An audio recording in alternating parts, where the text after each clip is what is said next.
Hello and welcome to the show. Today's episode is going to be a noisy one because I'm out and about. The kids wanted to escape with the neighborhood kids, so I'm out here just keeping an eye on things.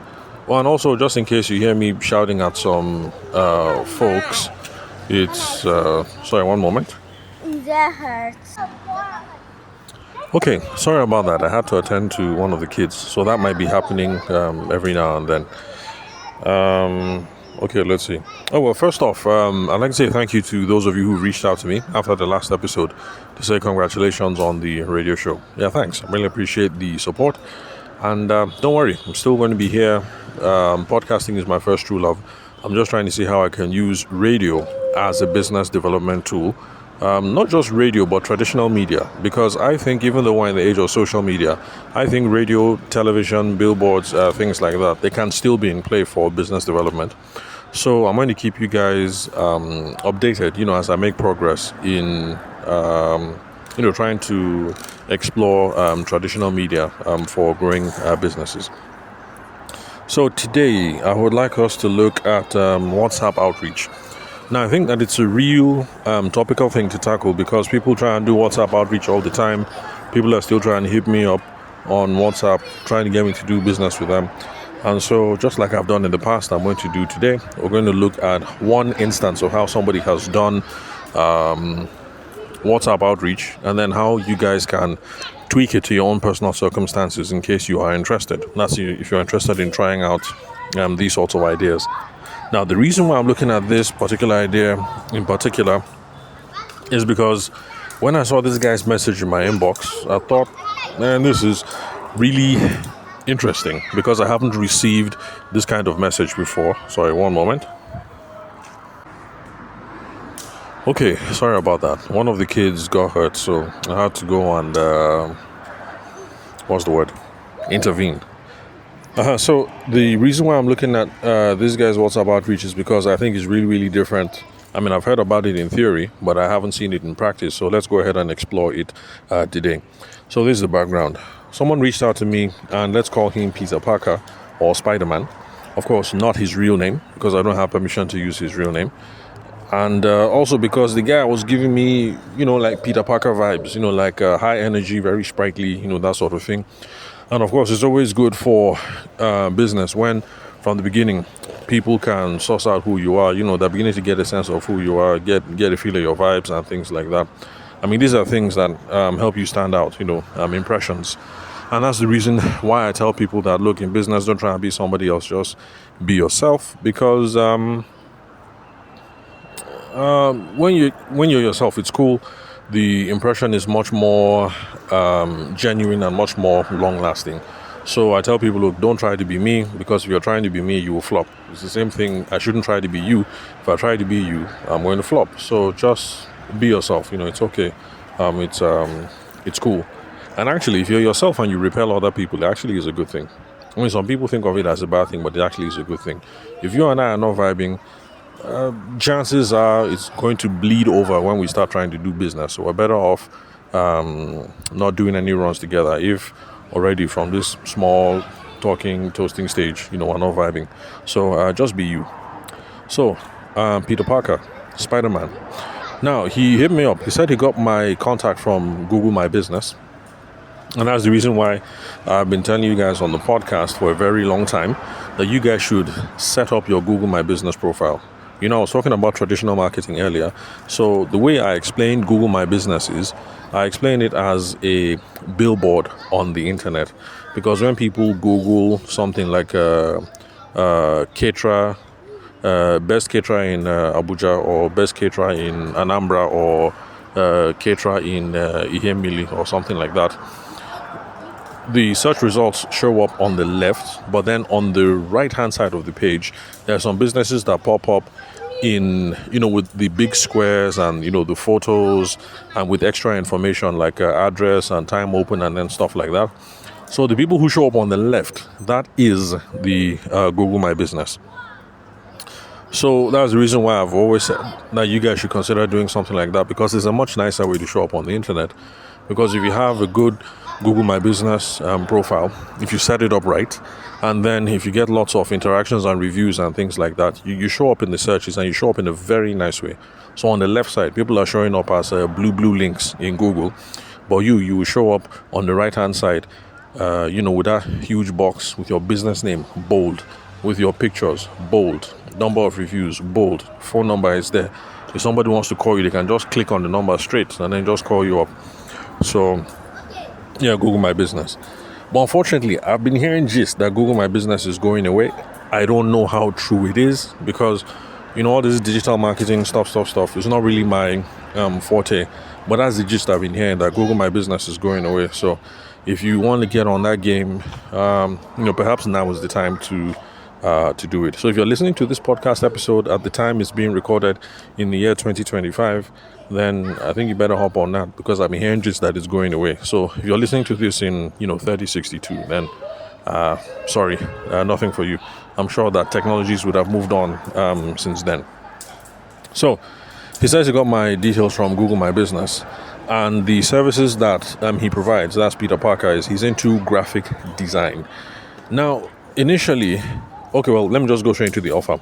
Now, the offer was that he was going to design 5 flyers for me for X amount. Now, I'm not going to say what the amount was, but let me just let you guys know that it was a very attractive offer. And in fact, he might find the offer embarrassing at some point in the future. So that's why I'm not going to say how much the amount was. But the amount definitely caught my attention because it was a very attractive offer.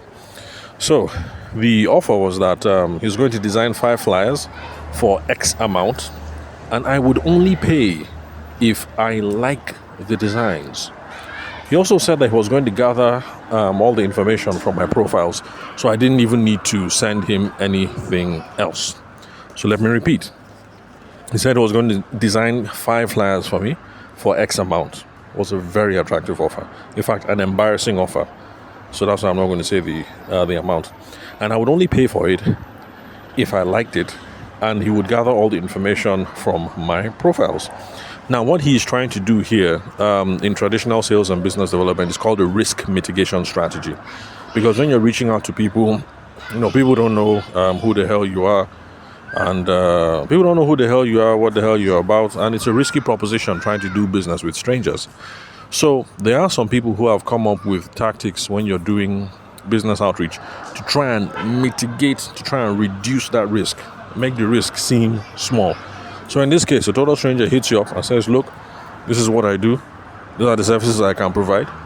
Let me just go ahead and do this thing for you anyway. You don't have to pay except if you like it. That is one way of risk mitigation. Now, you see what I mean when I said it's a strategy I'm aware of, but I have not seen it in practice. And that's the reason why I want to bring it in front of you guys today so we can see live all the different things that people are trying to do to move their businesses forward, and then you see how it works. So that is a risk mitigation strategy. And then him saying that he was going to gather all the information from my profiles, I don't need to give him anything. That is part risk mitigation, and it's also part of reducing reducing friction in the business process. Now, the idea is that if we make it easy for people to do business with us, then the whole process will be smooth, and it makes people much more inclined to do business with us. So those are 2 strategies that the guy is using here. He's using risk mitigation, and he's trying to remove friction in the process. Now, I'm sure you guys listening to this podcast episode today, I'm sure like 80% of you have never heard of these concepts before. So that's why we are examining it. So since this is my field, in theory, I've heard about it. In practice, I have not seen it. And in practice, I have not even recommended it to anyone because it's hard. And as we go on, you see the reason why it's hard. And some of you, especially those of you who are designers, I'm sure you guys are already, I'm sure you guys are already beginning to vex. Like, what kind of rubbish is that? 5 designs for free. How many people will I design for? Blah, blah, blah, blah, blah. This thing is going to be a nightmare. So yeah, you're right. And this is one reason why people don't try these sorts of strategies. So, but for me, I was curious. And so I told the guy, no, Allah, no problem. I'm down. But the thing is, I am no longer into photography. The main thing that I'm pushing right now is my consulting practice. Because actually, I've stopped the photography. I think the last time, to be honest, I tried to market any photography-related service I think you should be entering maybe like like 7 years. That's why I'm even shutting down the Instagram handle, all the profiles and everything, because I'm not doing it, so there's no point. So I asked him if it would be okay doing that for the consulting practice, and he said, okay, sure, no problem. But I told him that, look, flyers, I don't really need flyers because I'm not doing anything that is a flyer-led strategy for me right now. If you've been listening to the show for a while, you remember the guy who was outside my son's school handing out flyers as part of lead generation. And I've been talking about how property development firms in Abuja have been handing out flyers at traffic lights, at traffic stops, what else? Stuff like that. So yes, people do have deliberate strategies that are built around handing out flyers. So I told the guy that, look, man, flyers, whether actual or digital, is not part of my game right now, so I don't need flyers. However, because my design skills are zero and my social media skills are zero, what I actually need right now, I think anyway, if you're a professional, you have a look at my stuff, you tell me exactly what it is that I need for my business. But from a layman's perspective, I think what I need now is I think I need a LinkedIn banner, and I think I need a YouTube banner. Because when you come to my LinkedIn, it's plain. And when you come to my YouTube, it's plain. So I just focus on putting up good content, and, that's been working for me for now. But, I got... now make everything look presentable. I got to package everything to look real nice. So so I told him LinkedIn banner, YouTube banner, that's what I need right now. Flyers, maybe not. So I gave him my LinkedIn handle, and he said, okay, cool, no problem.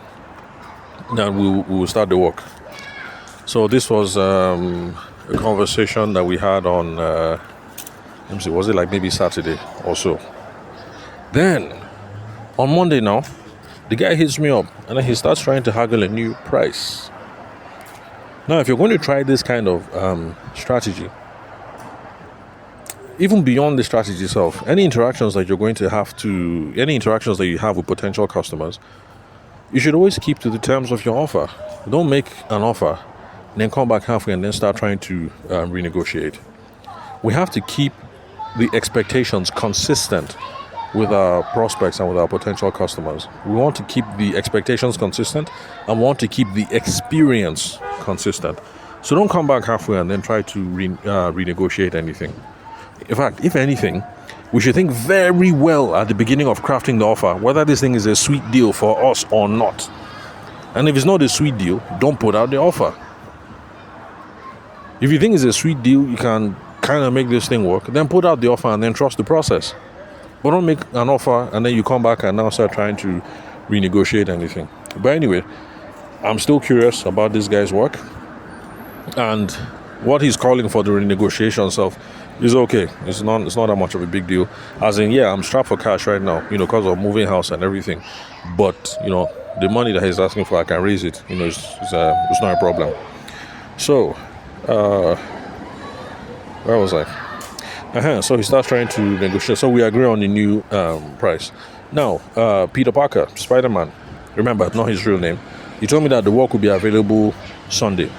Remember, we talked Saturday.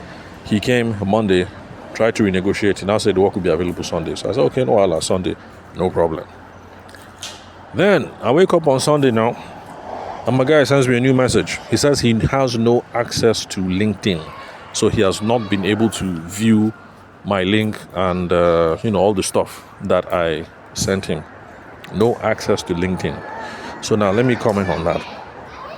And in fact, this is a very stern warning to you guys. You don't have to be on LinkedIn, and the choice of social media that you use is dependent on where your customers hang out. So if your customers are the Instagram crowd, then make sure that you have a presence on Instagram. If your customers are the TikTok crowd, make sure you have a presence on TikTok. However, if you're going to try and sell business to business, I think that most businesses in Nigeria are beginning to take LinkedIn serious, and then that's where they hang out. So if you're trying to sell flyer designs to business consultants, I really think it's somehow that you do not have a LinkedIn profile. If nothing else, have the LinkedIn profile so that you can now be looking at the profile of other business consultants. And then from there, you start trying to toast them for business, if nothing else. So for social media, yes, hang out wherever it is that your customers hang out.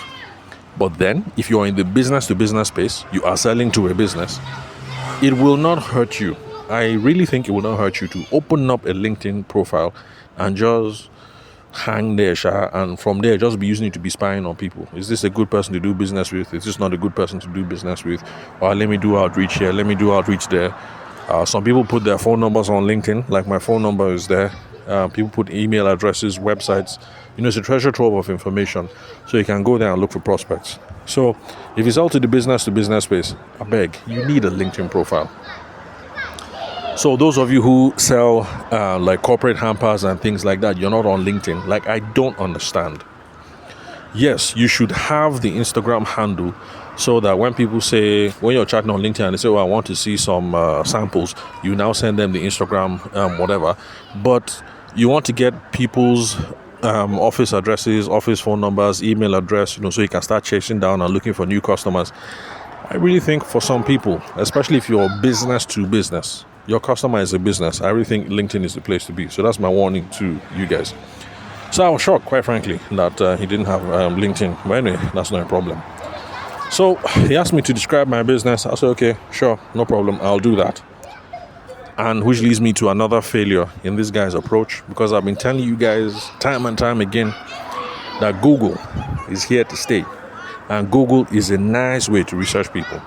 If you hit someone up, you're trying to do business on the photography front, like in my own case, I say I'm not doing photography again, I have another line of business. I mean, at the very least, Google the person so you can have an informed conversation when you show up the next time round. So, it's a good idea, and it's something that I do. In fact, I'm not going to take a meeting with any of you if you want us to do business in the future. I'm not going to take a meeting with any of you without Googling your business. So you reach out to me, you want me to do consulting services for you, something. At the very least, I will do a Google search so I know some basic one or two things before the phone call or before I show up in your office, and then we start talking. So you guys should be doing that. So I'm surprised that, he didn't at least Google. Please understand though, it's not like I'm feeling like a star. I'm not feeling like a superstar. I haven't had my yet. I haven't reached. I haven't blown yet. I'm not saying that these things are basic stuff that you should be doing. In fact, even in this my house search self, because landlords want to vet you, I have been researching every single landlord. Because we'll start chatting on WhatsApp. I take the number, I paste it in Truecaller. From Truecaller, the landlord's real name will show. Now copy the landlord's name, paste it in Facebook, and I'll see what comes up. Paste it in LinkedIn, see what comes up. I'm trying to figure out, who is this guy? What do they do? Who is this woman? Are they nice? Are they problematic? Are they people I can do business with in the future? You never know. So anyway, researcher, Google is your best friend. Google, Truecaller, all these things. They're your friend. So I sent him my bio, and then next thing, he now started asking for payment. Remember that the initial offer was that he would do the work for free. If I see anything I like, I'll pay for it. This is another inconsistency in the whole experience now, in the whole customer experience, in the whole user experience. And these are things that we should avoid. And it also goes back to what I said earlier in the beginning, that this kind of risk mitigation strategy is hard. So you need to decide from the beginning whether the thing is sweet for you or not, whether it's worth the risk or not. If it is, and that's how you put out the message, go ahead. But don't start something and then now start trying to do U-turn later, because in this case, it will come across as how will I describe it? Anyway, let me just continue, Sha. Bottom line is, I understand. I know how the guy is. I know how he's feeling right now, because we've all been there. Like, you're really tight for cash. Like, you need cash now. We've all been there. So I can't really blame the guy. It's not a good way to go about it if you need cash now. So now let's do some debrief about the outreach style that he did, and then how we can improve on that. Oh, sorry, one moment. Oh, my sister-in-law just showed up. Okay, I beg guys, give me just, let me see, give me like 10 minutes. Let me settle them and then I'll be back. Okay, I am back. I'm sure you guys might have noticed a change in the background noise. Well, that's because, we're back in the house. My sister-in-law just showed up, so I had to, settle her first and her friend before coming back to you guys. Now, for those of you who are single in a relationship and are looking towards getting married, this is one of the wonderful things that you guys can look forward to. You're just minding your business, you're trying to make a podcast recording, and voila, your sister-in-law just shows up. So, let's see. So I was talking about, where were we? So, okay, so we're now going to try and debrief this guy's outreach, all the things that he's trying to do with risk mitigation and trying to remove friction in the process, and then see how we can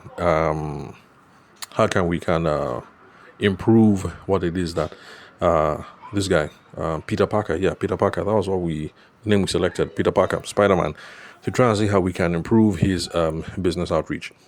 Now, before my sister-in-law showed up, I think I was telling you guys that I understand how the guy will start one way, and then next thing he's renegotiating the money, and then next thing he's trying to get me to pay now, even though he has said don't pay. If you see what you like, then pay. So I understand that the guy is cash strapped, and that's the reason why he's doing outreach now, because the guy needs cash now. Now, in traditional sales and business development, this is what we call commission breath. When somebody is hungry and the person is chasing you and you can tell that the person is hungry, it is not a good place for a salesperson to be in. And it's not a good place for a business person to be in. Even if you're strapped and you are dying, don't let the person know. Because if the person knows what's up, that you're hungry, like they will take you for a ride, like they will useless you. So it's normal. We all get into that situation where we need cash, like back, like now. But don't let people know. So, because we don't want people to smell our commission breath, when you open your mouth, people can smell the saliva, they can smell the hunger. That's what commission breath is. You haven't eaten for a long time, you open your mouth, you know that odor now, like you haven't eaten for like 2 days, is where your mouth will be smelling. Those of us who went to boarding school, you understand what I mean now. When for breakfast, they'll give you beans and pap. It's 1 spoon of beans. The pap is 1 spoon of pap. The egg, you only eat egg once a time. That kind of suffering now, that harsh life. And your mouth's perpetually smelling. So, in order for people not to smell your mouth when you start doing these kind of things, I keep saying it on the podcast that LinkedIn, WhatsApp, Instagram, all this DM outreach is not a good way to go when you are broke and you need cash now. Because no matter how you try and play cool, eventually your mouth will start to smell. The commission breath will start to show. So if you're cash strapped, this is not a good thing to do. You will appear slimy. You will appear desperate. And the one that pains me the most, you will now start assuming unequal status with the other person. That's the thing that pains me the most. And my hope and my prayer for you guys is that we stop doing this kind of rubbish. When you stand and you're talking to somebody, the person should see, like, okay, me and this guy were equals. And I told you guys, when I meet Dangote, it'll be a conversation of equals. Yes, he's a billionaire, he has more money than me, but it does not mean him and me, Dangote, 2 of us, were equals culturally. He just happens to have a whole lot more money. And that's how we're going to have a conversation. And that's the only hope that I even have of standing out when I meet Dangote. If I show up and my mouth is smelling, commission breath, harsh, how am I going to stand out in front of him? I'll just be relegated in his mind to all those other people, all those beggars who show up when they need something. So please, desperation, slimy, unequal status, it should not be in our vocabulary anymore. No matter how broke you are everybody's equal. So yes, Dangote has more money than me. But as far as I'm concerned, me and him, we're equal. When I meet him, we will have a conversation. And I will hold my own. And so should you too. Don't lose your social footing. It's okay to be cap in hand because everybody gets broke. It's normal. Never assume unequal status. Never lose your social footing. Never. Anyway, let me not get caught up in that whole whatever. So, if you're cash strapped, all this DM outreach, it's not a good way to go. People will smell your mouth that you're hungry. So don't bother. Content marketing is not a good way to go when you're broke and you're cash strapped, because content marketing is a long-term play. And that's why I tell lots of people, some people meet me and after a while I tell them, look, guy, do not start a podcast. I told somebody that last week Friday, a real estate guy. I told him, do not waste your money. Do not start a podcast. You're looking for money that comes now. Podcasting money comes long term. People make money with their podcast after they've been podcasting 1 year, 2 years, 3 years. Some people self 8 years. So content marketing, putting out stuff on social media, creating a podcast, all these things, that is not for money now. So you need money now. You're cash strapped. All this DM outreach, no, stop it. Content marketing, no, stop it. You need money now. What you need to do is direct marketing or direct response tactics. That is what you need, because that is what has been designed to give you immediate cash now, or to get people to buy now, or to get people to place the order now. So if you're in Peter Parker's situation and you need that money now. Sorry, my son likes to act a fool. He's trying to scare people. He's running around shouting. So ignore the noise. How was I? So if you need money now, ignore all this DM game. You come across as desperate. Don't do content marketing. You frustrate yourself, because content marketing involves a lot of time and attention and money, and you're not going to see any fruits in 6 months or 1 year. There's some people who hammer. You start with a podcast today, and then in 4 months, you hammer with some huge advertising deal. That is not the norm. That is the exception. So don't think it's going to happen to you, and don't plan on it happening to you. So, after today's episode, let's say today is Sunday. Okay, so Monday, I think I'll now do an episode how we show how direct marketing and direct response tactics would work in this situation. What Peter Parker should have been doing, because he needs money now. So, the purpose of the WhatsApp outreach, he was doing it because he needs cash. Based on how this thing goes, based on how I'm understanding the situation. If you're hearing everything I've said so far and you think he doesn't need cash like that, hit me up, send me a message. The phone number is 080-6466 2140. Country code +234 for those of you who are not Nigerian. That's my WhatsApp message. If you have a different opinion, hit me up. Let's rub minds. If I see it your way, I'll make another podcast episode and then we'll explore other alternatives. Oh, and then you can also hit me up on LinkedIn. The name to look for is Davishima Ayede. I'm on YouTube as well. Same name. So, my own opinion now, the purpose of this WhatsApp outreach that he was doing, should it be to get cash? Or should it be to have solid business conversations that might lead to business tomorrow? Or next month? I repeat, if we're going to be reaching out to people like this on WhatsApp, what's the focus? Is it to get cash now? Or is it to have conversations with people that might lead to fruitful business opportunities later? If you've been listening to this podcast for any length of time, you already know my own point of view. If we're doing outreach like this on WhatsApp, we're sliding into people's DM, it's not because I'm trying to collect cash now. I'm just trying to get as many nice, positive, solid conversations going that might lead to something in the future. That should be the goal. So, my own suggestion for doing WhatsApp outreach like this, where you're trying to have conversations with people. And by the way, when we're having these conversations with people, remember what I've been talking about, not assuming unequal status or losing your social footing. We should always be trying to position ourselves as an authority. Position yourself as an expert. Because nowadays, everything is commoditized. This guy is in graphic design. I mean, think about it. You probably know like 5 or 6 graphic designers. Even if you don't know them, you've seen a few people, their Instagram handles. But graphic designers, you can find them a dime a dozen. It is not your graphic design skills that is going to make you stand out in the market. It is the fact that you position yourself as an authority that will make you stand out. Because let's face it, the average person does not know the difference between good graphic design and bad graphic design. My own area of specialty is sales and personal selling. When it comes to graphic design, I only know I like it, I don't like it. But I cannot tell you from an artistic or an academic angle why this design is good and why this is bad, why this will work and why that will not work. Your average customer does not know. So you distinguish yourself by standing out as a professional.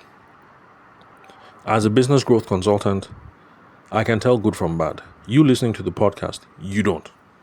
The only thing you know is, I like this idea, I don't like this idea, I think this might work, I don't think this might work. But you can't tell me from a good, sound, academic perspective or theoretical perspective why something might work or why something might not work. The only way that I can hope to sell my own services and that Peter Parker can sell his own services as a design professional is we need to set ourselves out as the authority. People hear us, they see us, they like us, they regard us, they respect us, they will listen to us. Everybody else is damn a dozen, but when they look at us, we're like, okay, this guy, he knows his stuff. So, where was I? This unequal status thing, the thing just makes me angry.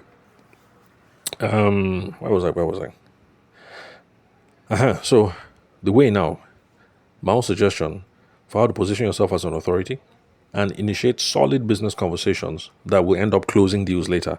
Because remember, if we're going to be doing WhatsApp outreach like this, it's not about collecting 300K, 400K now. It's about starting a number of conversations, maybe 5 or 6 conversations, like you're chatting with these people, and with the 5 or 6, maybe there's a hope that 2 or 3 of them might close, like around that, 300, 350, 400K kind of thing. The focus is not, I'm reaching out now to 20 people because I want to collect 400K now. So this is my suggestion. Now, Peter Parker, this is how you're supposed to run them. You reach out to people and you say, hi, my name is Peter Parker. You can call me Spider-Man. I do responsive graphic designs, and this is what it means for you and your business. I have an incredible offer that's going to give you 5 amazing designs for free if you're interested. You only have to pay X amount for the ones that you like. What do you think? And then you leave it like that. You see the initial structure. This is pretty much what he did anyway, but that's the initial structure, the initial flow. The people that are interested, they'll reply. The people that are not interested, they won't reply. They didn't reply, ignore, continue. For the people that replied, continue with the conversation. You can see that the risk mitigation strategy is here. You're trying to get people interested. But of course, we've also pointed out that this thing is labor intensive. If you're going to apply it, strictly speaking, you will do design for free for the whole world and you will be frustrated. So, the purpose of the conversation and the reason why I tell you guys listening to the show that everybody needs to have a sales framework, because the first part of the sales framework is when we reach out to people, we try and figure out who these people are, and we try and figure out, are these people good people to do business with in the first place? So the next step is we'll try and engage in conversation with them and try and figure out, is this a serious person who can pay? If the person sounds like an anyhow person who is looking for Osho free, then ignore the person. Let the person bounce. But if it looks like, okay, this is a cream person, this is a person who is worth building a relationship with in the future, something like that, then okay, let me go ahead and do the designs. If it clicks, no problem. If it doesn't click, no wahala. At least it seems like he's an okay somebody. She's an okay person. Who knows? We might do business in the future. That kind of thing. So, the next step now is to engage in conversation, because we're trying to figure out who is serious, who is somebody that can pay, and then who is Osho free, who is Waka pass, who is a time waster, who is a demon. That's what we're trying to filter out now.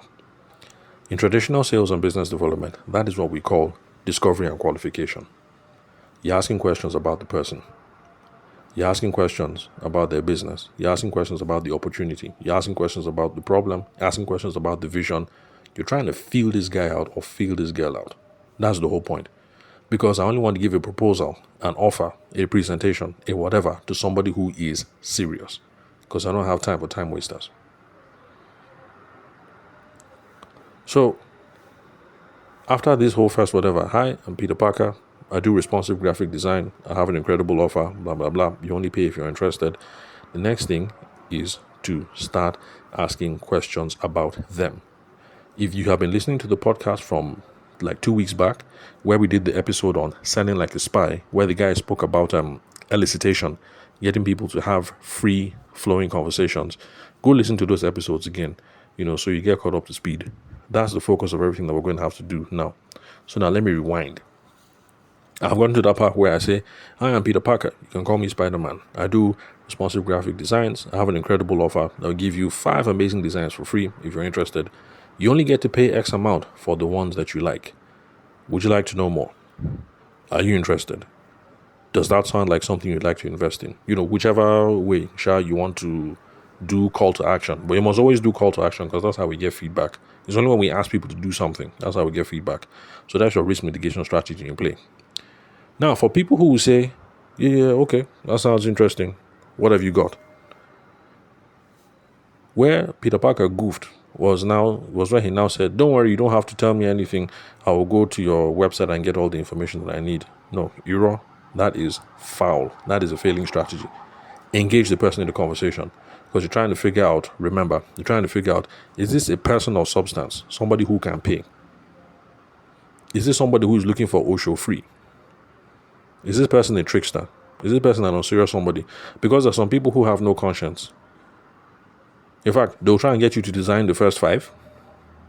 Try and get you to design another second 5. Try and get you to design another third 5. And then, of course, all of this is soft copy. They will now try and take these 15 copies and use them and won't give you anything. There are some people like that. So, the next thing is Peter Parker. You now tell people, okay, cool. Before I start designing, I need to ask you a few questions about you and about your business. And of course, the person is getting these things for free in their mind. So they will continue talking. They'll say, yeah, sure, no problem. What do you need to know? You now start asking questions. You ask them questions about their marketing challenges. You ask them whether they have used flyers before. You ask them what their target audience is like. You ask them in the past when they've used flyers before, what didn't work, or how much did they budget for it, how did they try to execute it. Ask them questions about their preferred style when it comes to flyers and stuff like that. Ask them questions about their brand aesthetic.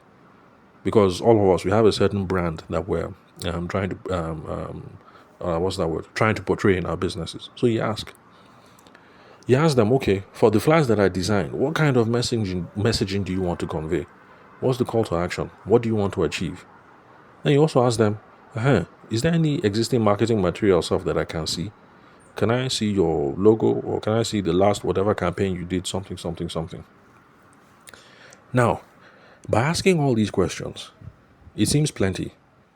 But see, the thing is, if you do the first part right, the risk mitigation part right, this whole, amazing 5 designs for free, pay only if you're interested, the person will go in the conversation. That's the whole point of risk mitigation.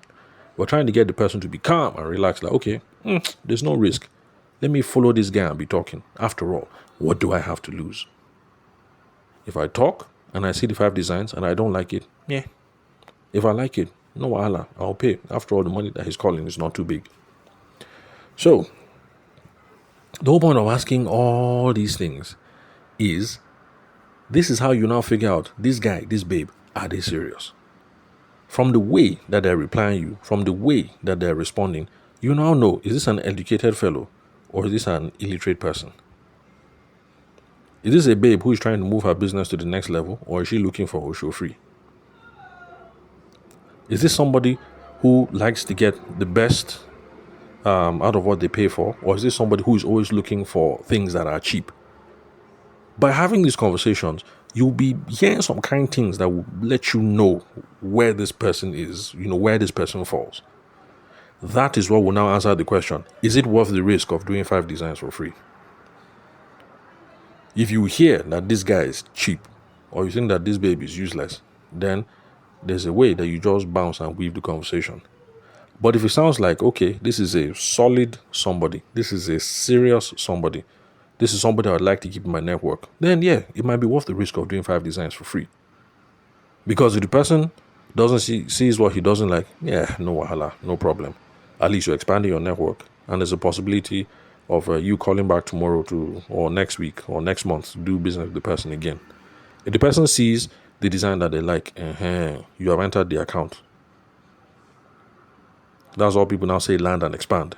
You entered for cheap, no problem. It will be hard work to now to get paid what you're worth, in quote, but at least you've achieved land and expand. So this is the process, and this is how you do it. So those of you who are in the situation of Peter Parker, Spider-Man, remember, not the real Spider-Man, that's the guy who reached out to me. This is how you run the play. If it is not worth your risk, if the guy sounds like he's an idiot or the babe sounds like she's cheap, then this is how you weave the thing. You just say, oh, okay, bro Shukudi, based on the discussions that we've had so far, I don't think I have the skill set to deliver on what it is that you need. And you leave it like that. He can't force you to make the designs. And think about it. You've asked him questions about him, his company, their marketing challenges and goals, whether they've used flyers before, the target audience, the preferred style, the brand aesthetic, the message they want to convey. If you ask all those questions and you say, bro Shukudi, I don't have the skill set to give you what you want, he can't call you a 419, he can't argue, he can't whatever. Conversation ends there, and that's how you weave it. Because bro Shukudi is useless. And he's not the kind of person who would have ever paid. Or, let's say it is Kemi. You say, oh, Madam Kemi, based on what we discussed so far, I don't think you're a good candidate for the offer. How will I put it? Okay. Bottom line is, there are ways that you can weave it. I can't come up with any more examples, but okay, the first one that I said, I think that one makes sense. I don't have the skill set to deliver on what it is that you want for now. And then you weave it. That's how you deal with people who are not worth the risk. Then you can also try and do some value add. And you can say, oh, look, Bros Chukudi, based on our conversation, my recommendation for you for this kind of your business is to do XYZ. It's like you're giving him free advice. That's value add. That's part of positioning yourself as a valuable resource. You're knowledgeable and you're useful and you could be valuable. Then after that, you also try and make a referral play. Oh, okay, Sister Kemi, do you know any other business owner who could take advantage of this offer? And then you hear what it is that she has to say or he has to say. So you might get other referrals to other people that you can try having this conversation with. This is for people who are not worth the risk. Because I'm assuming for that, if the person is worth the risk, you already have that process figured out. But if the person is not worth the risk, this is how you do it. Now, the benefit of this approach that I've outlined here is you will weed out all the fake people and you will weed out all the cheap people. Well, not all, but you weed out a huge percentage. In fact, there's some very, very cheap people who will say, when you start considering, look, if you're not even going to give this design for me, then, stop wasting my time, and then they'll just cut you off. When that happens, don't feel bad, though. It's good. It's God helping you. You've dodged the bullet. You can imagine what this is when you design for this guy, and then he says that he likes or she likes, and then you're now trying to collect money. So the benefit is you're going to weed out the fake people, weed out all the cheap people, and then you position yourself as an expert. Because I firmly believe that even when we're broke, we can go begging with style. Just like when I finally meet Dangote, and when I finally meet Elumelu, and when I finally meet Moabudu. When all of us are chilling together, yes, I'll be the brokest person at the table.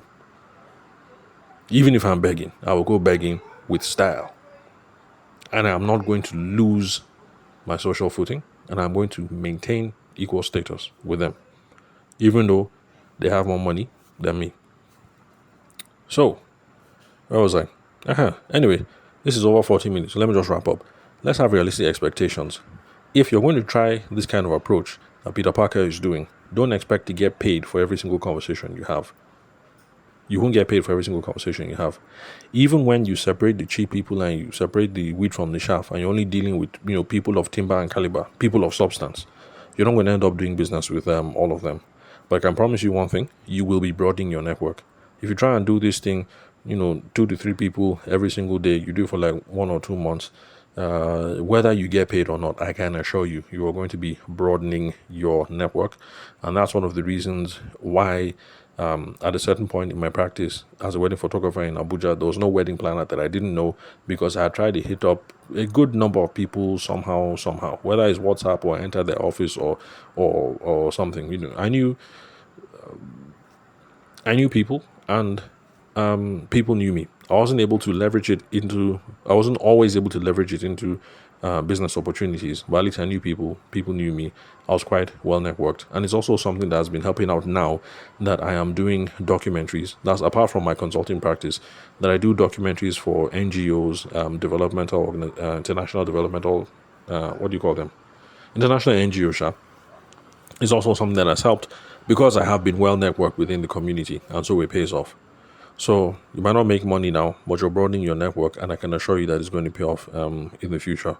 So my recommendation for Peter Parker and other people who are trying to do this thing like Peter Parker Spider-Man, number one, go and buy data. Luckily, data is not that too expensive anymore. If you're on Glow, 1K is going to buy you. Sorry, not Glow. Is it? If you're on Etisalat, 1K will buy you 4 point something gig. So that's all right. Just invest in that 1K. Then say your prayers. Business can be hard. It can be rough. So sometimes we need support. If you have a babe, you can go and, cry to your babe, and she'll, give you some succor, and, your mood will rise and you'll be happy. Or if you have a boyfriend, you can go and talk to your boyfriend. He will help encourage you, things like that. Talk to your parents. Yeah, But any which way, take care of all that mental game, and then say your prayers. You need help. Because we all need help. Business can be rough. Then also keep it manageable, because this kind of outreach can be hard. If you say you're going to be messaging 20 people like this every day, and it's your first time of doing it, man, it'll be rough and you'll be depressed. So start on a realistic something. Say, okay, I'm going to be doing 3 a day, or maybe 5 a day. Eventually you're going to be able to build and improve. So those are just my recommendations so far. So risk mitigation, really, really impressive tactic or strategy when it comes to sales. So if you want to try it out, try it out. Just make sure you research it well and come up with the plan well, and make sure that the terms suit you well before you start. Because it's not a good idea, excuse me, to tell a potential customer, no, let's do it like this is my offer. Then when the person says yes, you now start trying to change the offer. Just set it up well from the beginning and see whether the thing pays you or not. If it pays you, go all in. If it doesn't pay you, then relax and try and do something else. But please, if you're broke and you need money so that your mouth will not smell, I know, because I've been in that situation before where I open my mouth and people can smell my commission breath, like, man, this guy is broke. They'll take advantage of you.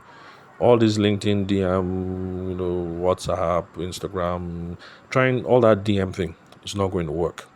Content marketing is not going to work because you're broke, you're desperate. So don't do that. Direct response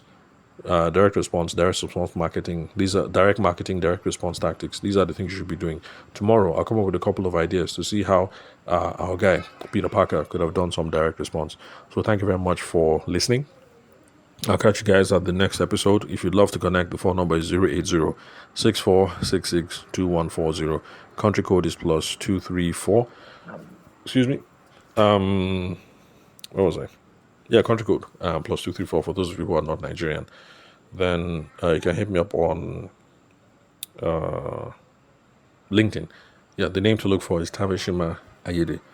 Thank you very much for your time and attention. I'll catch you guys at the next recording. Bye.